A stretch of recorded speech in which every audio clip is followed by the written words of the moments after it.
Hey there, let's go ahead and add the dependencies code to our project.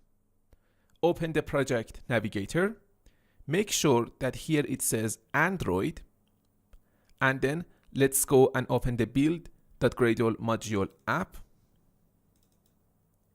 Let's go inside the dependencies block.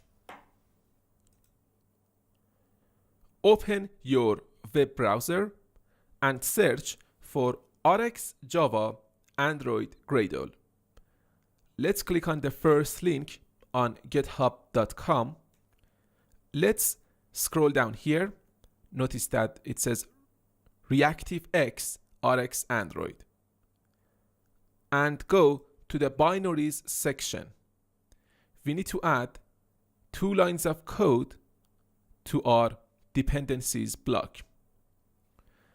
So just copy this line of code that says RxJava 2. I'm gonna copy it. Let's go to our Android Studio and let's paste it inside the dependencies block. Next, let's go back to our web browser and copy this line of code. Go back to Android Studio and paste it here inside the dependencies block.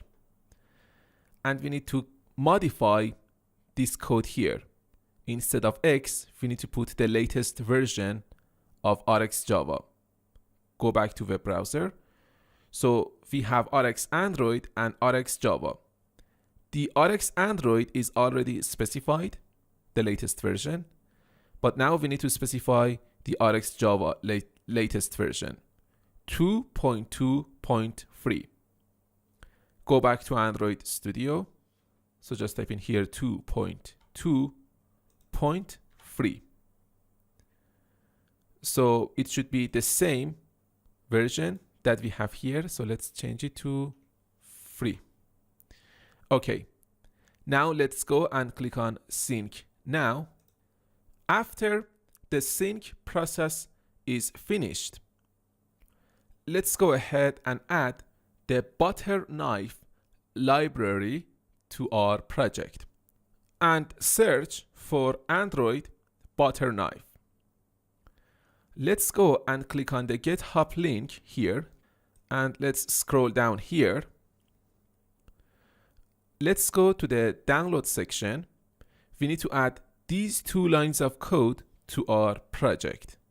I'm gonna copy it, go back to Android Studio and paste it inside the dependencies block. Let's sync the project now and wait until this process is finished.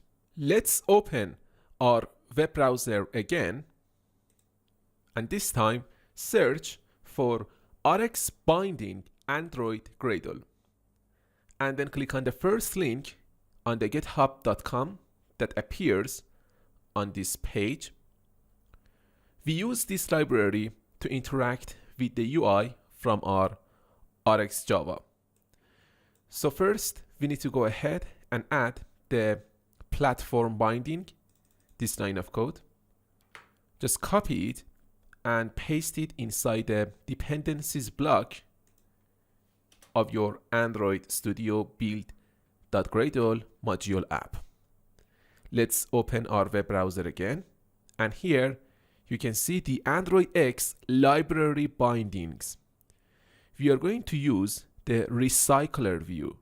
So I'm going to copy this line of code and then paste it inside the dependencies block of the build.gradle module app. Finally, let's click on sync now.